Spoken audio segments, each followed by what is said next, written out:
tidak terhambat dimanapun, supaya pekerjaan itu secara berkualitas, dia mampu mengalir melalui sistem dan proses dan menghasilkan kinerja yang baik. Maka tuh ada perusahaan, dia punya moto, bos saya adalah pekerjaan saya. Ada motonya gitu, bos saya adalah pekerjaan saya. Pekerjaan, jadi bosnya itu pekerjaannya itu bos. Jelas apa job deskripsi daripada pekerjaan tersebut, dia patuhi. Misalnya harus lapor ke sana, lapor ke sini, harus apa itu dipatuhi. Jadi ini sangat penting sekali keterlibatan. Kemudian apalagi pencapaian target. Pencapaian target. Jelas kita bilang pencapaian target. Saya tanya misalnya, ibu siapa namanya? Ibunya Ibu. Kita tepuk tangan dengan Ibu Rahayu.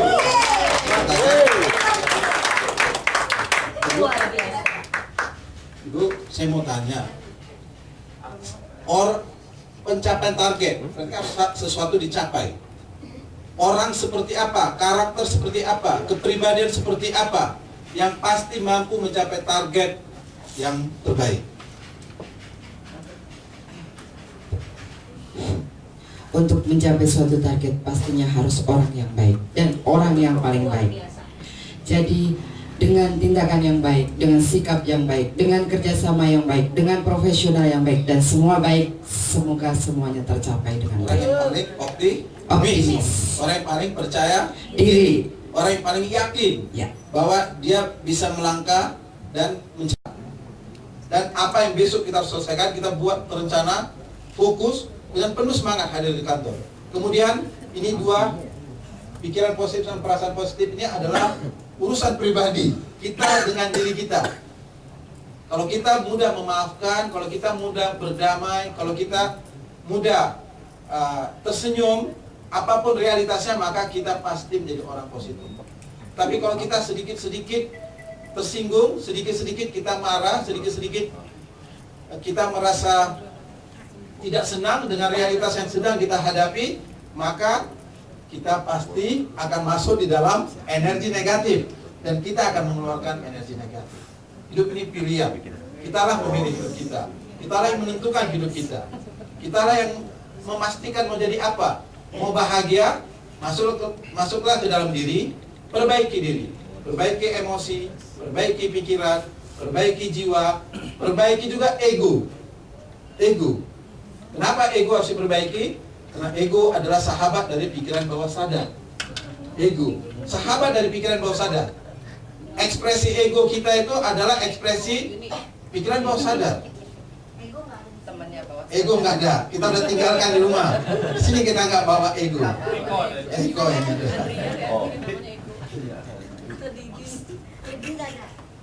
Ada yang mau bertanya silakan, kita diskusi, tanya jawab.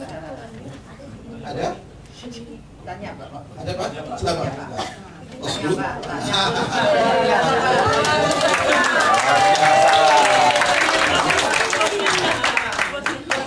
Terima kasih Pak. Dari awal kita sepakat bagaimana sebuah visi atau misi itu bisa dicapai, Pak. Untuk mencapai visi dan misi itu tentu saja ada koridor, yaitu tadi sudah disampaikan mengenai jiwa dari pegawai Ditjen Haki, yaitu pikat, Pak. Dan Bapak sendiri sudah menjabarkan bahwa untuk bisa mencapai visi itu perlu adanya penjabaran dari pikat tadi, Pak. Mungkin tadi juga disampaikan bahwa penjabaran itu bukan hanya keseluruhan. Jawabannya sederhana. Kita kan punya namanya kepemimpinan, leadership. Fungsi leadership inilah yang harus bergerak dengan tegas dan pasti, tampil paling depan untuk menginternalisasikan, mensosialisasikan sampai itu benar-benar menjadi budaya dan perilaku sehari-hari. Ini memang satu kerja panjang. Ini kan membangun budaya. Nilai-nilai ini kan adalah nilai-nilai budaya. Sesungguhnya ini nilai-nilai budaya. Membangun nilai-nilai budaya harus ada satu program khusus selama minimal 2 tahun itu terencana, dipimpin dengan tegas dan pasti, memastikan bahwa semua unit kerja, semua orang di hati, di jiwanya ini sudah masuk. Jadi jiwa organisasi dan jiwa insan-insan organisasi itu sudah satu. Biasanya itu 2 tahun. Ini namanya pembangunan budaya. Pembangunan budaya diinternalisasikan melalui masing-masing unit. Jadi ini adalah sebuah proses kerja yang berkelanjutan terus-menerus. Setelah 2 tahun intensif, tahun-tahun berikutnya adalah proses perawatan, pemeliharaan. Tetap, gak boleh ditinggalkan, nanti orang lupa. Seperti tadi saya katakan, manusia itu adalah milik keluarganya, macam-macam. Keluarga punya budaya sendiri.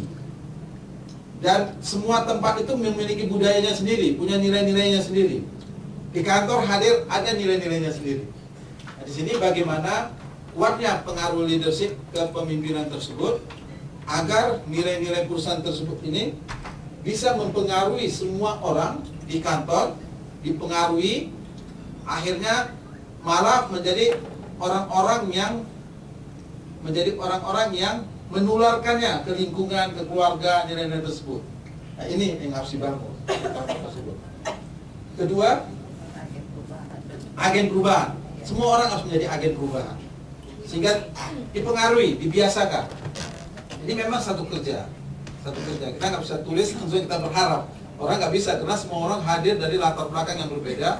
Semua orang hidup dari keragaman dan perbedaan, keragaman pola pikir, keragaman sudut pandang, keragaman menafsirkan sesuatu, macam-macam. Orang itu hadir dari berbagai latar belakang. Dan semua itu ditentukan oleh pikiran bawah sadar tadi, 90% itu yang menguasai kita itu. Jadi ini adalah sebuah kerja yang kita harus fokus, punya niat, dan betul-betul kita itu ingin mewujudkannya.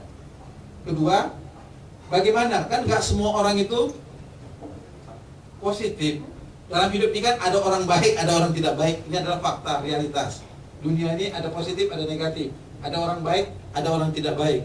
Ada orang optimis, ada orang pesimis. Ini adalah realitas. Kita hidup di dalam dunia yang nyata, ada hal-hal seperti itu. Program-program seperti hari ini adalah salah satu program di mana kita mengajak semua orang untuk berpikir positif. Ini kan hari ini kita menjadikan pikiran negatif itu sebagai lawan kita, sebagai musuh kita kan dalam tema ini. Ini musuh yang kita harus lawan nih. Bagaimana kita lawan tuh musuh? Itu kita jadikan dia musuh. Positif ini kita angkat gitu. Ini programnya. Dan ini kembali, ini kan kita sangat ditentukan oleh kesadaran masing-masing orang gitu Pak. Kenapa? Pikiran bawah sadar tadi 90% kita nggak tahu apa yang ada dalam pikiran.